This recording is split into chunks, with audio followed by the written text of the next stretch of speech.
Une procédure judiciaire de routine avait pris une tournure brutale lorsqu'une femme noire, pleine de confiance, s'était avancée pour être accueillie par des sourires moqueurs et des rires dédaigneux de ceux qui pensaient avoir déjà gagné.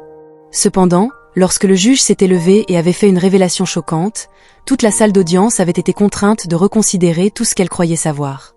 Ce qui s'était passé ensuite les avait laissés sans voix. Dans la salle d'audience, un léger bourdonnement de conversation régnait, un murmure typique d'un espace rempli d'avocats confiants, de plaignants impatients et d'équipes de défense suffisantes qui croyaient avoir déjà gagné avant même le début du procès. Maya Carter était assise à la longue table, les doigts entrelacés, son expression indéchiffrable. Elle avait compris depuis longtemps que les salles d'audience n'étaient pas seulement des lieux de droit, mais des arènes de pouvoir, et que ce pouvoir était souvent exercé par ceux qui ne lui ressemblaient en rien. Elle pouvait sentir la tension dans l'air avant même de lever les yeux. Le conseil adverse, composé d'hommes blancs plus âgés dans leurs costumes impeccables, était assis, échangeant des regards amusés et chuchotant entre eux. Daniel Prescott s'était penché vers son co-avocat avec un sourire narquois, murmurant quelque chose qui avait fait rire les autres. Maya savait exactement ce qu'il pensait. Elle l'avait déjà vécu, avait entendu les chuchotements, et avait ressenti le poids du mépris bien avant que quiconque ne prononce un mot. Elle était la seule femme noire dans la pièce.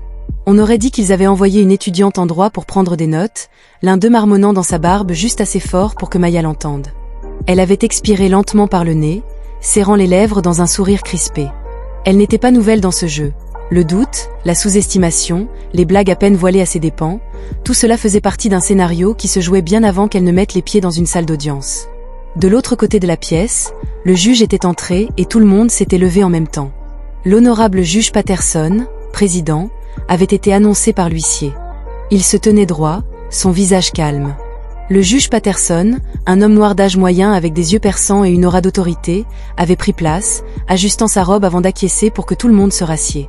Daniel Prescott avait été le premier à se lever. « Votre honneur, si vous me le permettez. » Il avait commencé doucement, débordant déjà de confiance. « Nous étions plus que prêts à avancer avec cette affaire, même si je trouve inhabituel que nous n'ayons pas encore vu le conseil adverse. » Il s'était tourné vers Maya, feignant la surprise, à moins que cette jeune femme ne soit la représentante.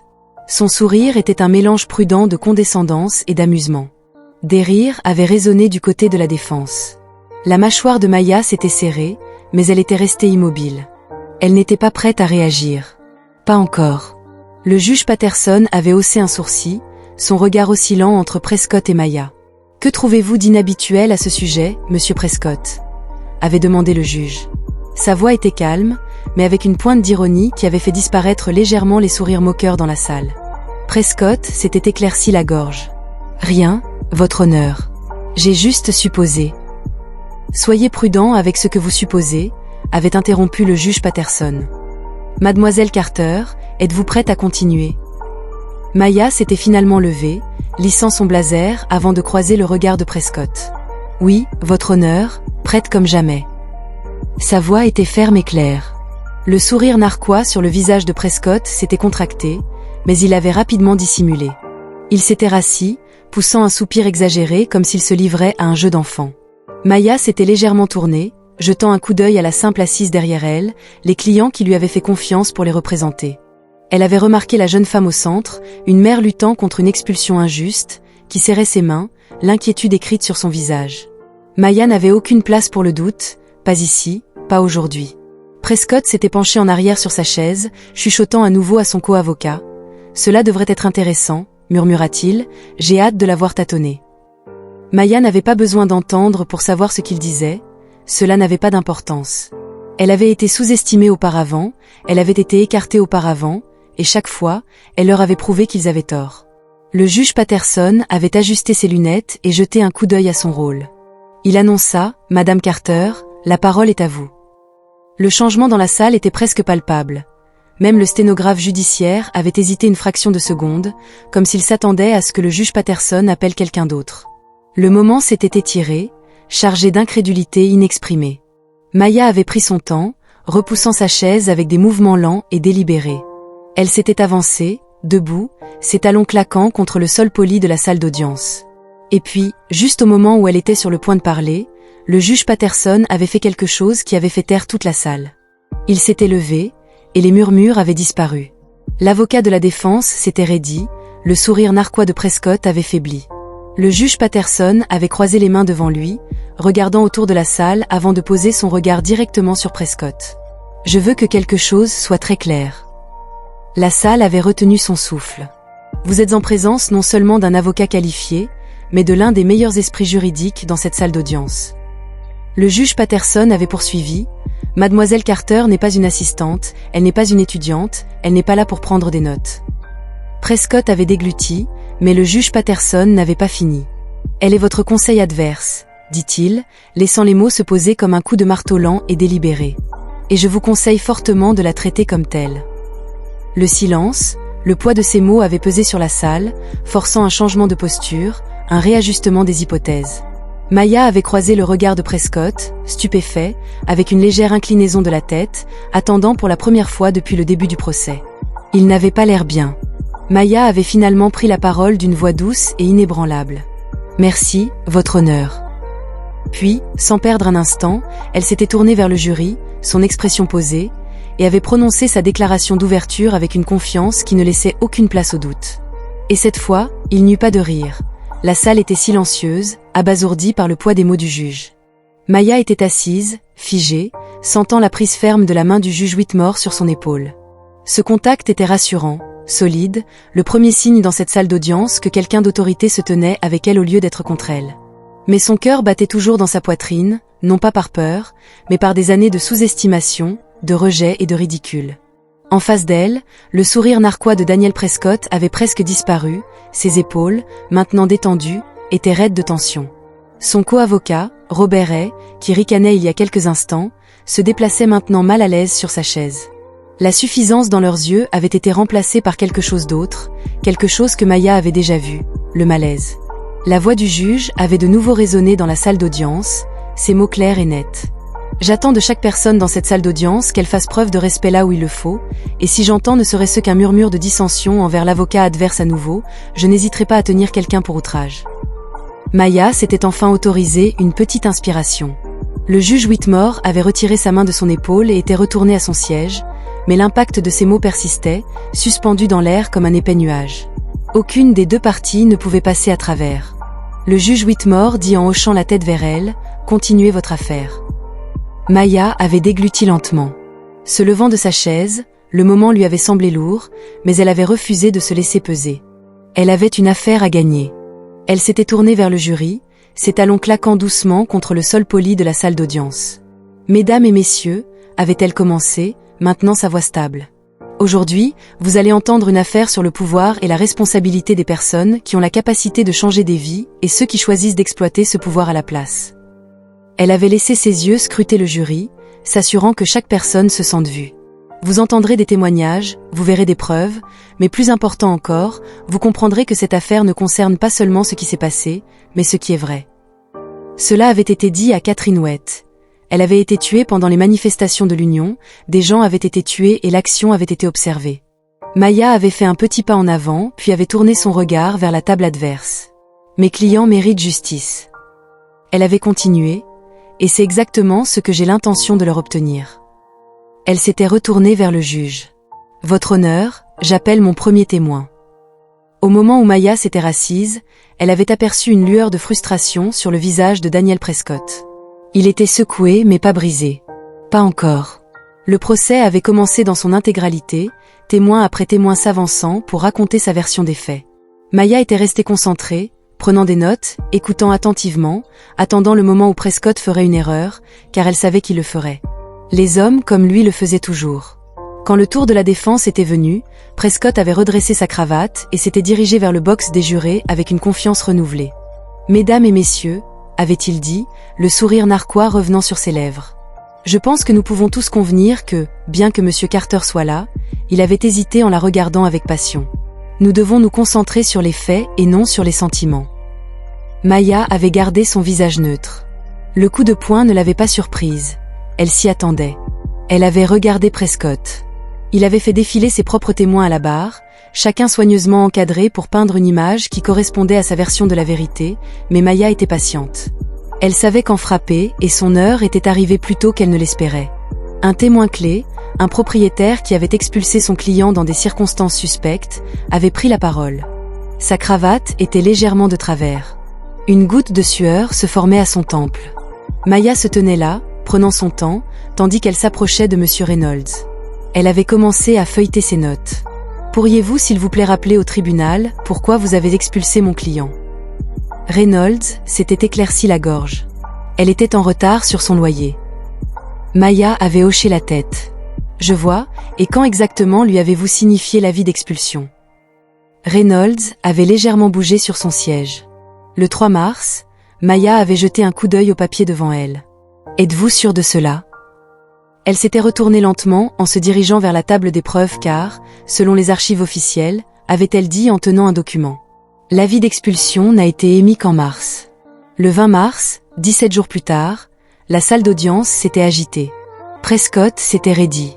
Reynolds avait dégluti difficilement. « Je dois m'être trompée. » Maya avait hoché la tête comme si elle réfléchissait. Ces mots, mademoiselle s'en souvenait, elle les avait répétés.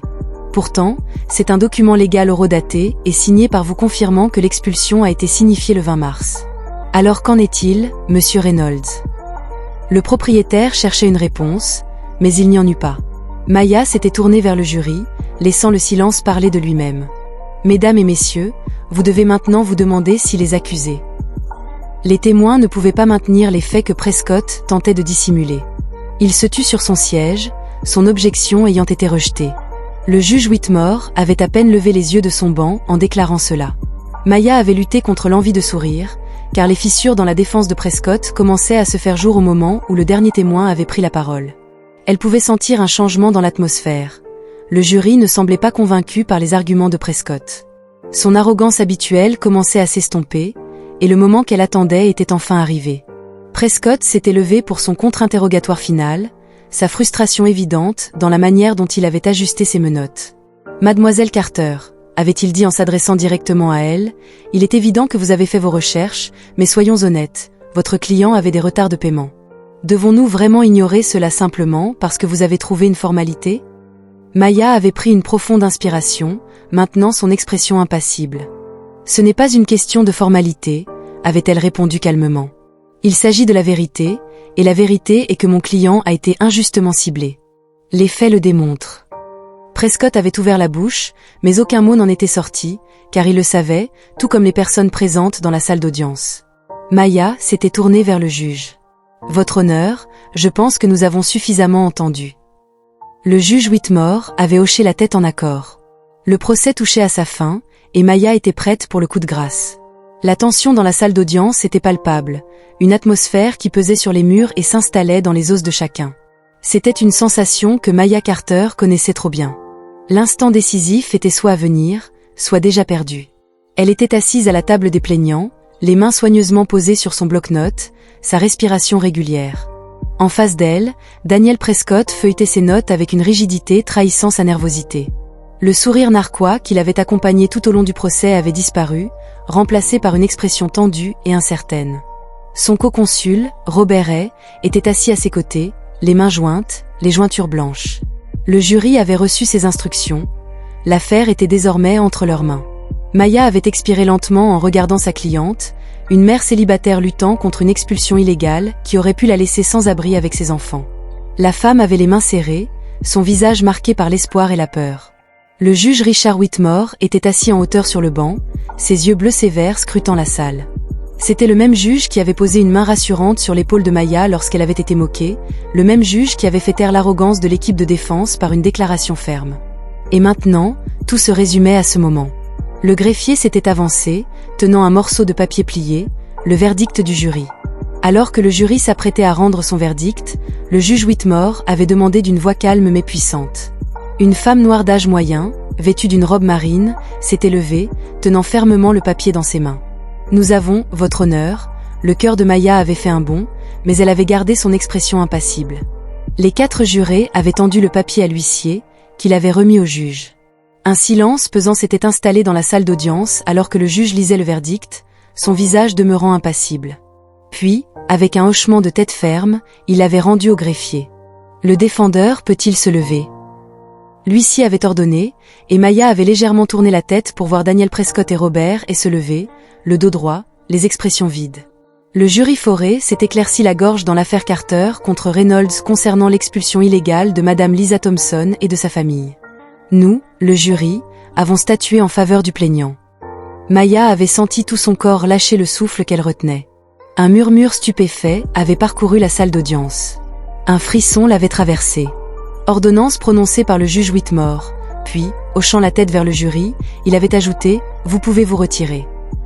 Fauré avait gardé la tête haute. Nous accordons en outre au plaignant une restitution de $200 000 pour dommages et intérêts et détresse émotionnelle. Le bruit qui avait suivi avait été immédiat. Un halètement de la cliente de Maya. Un faible grognement incrédule de Prescott. Des murmures tourbillonnant dans la salle d'audience comme une tempête.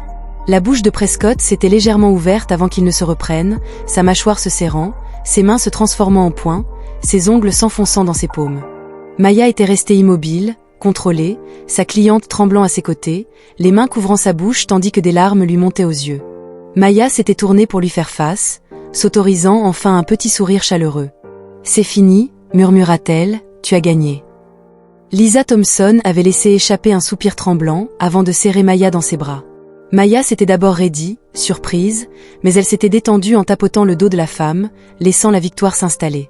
De l'autre côté de la salle d'audience, Prescott avait passé une main sur son visage, son esprit cherchant clairement un moyen de sauver la situation, mais il n'y avait plus rien à faire, il avait perdu.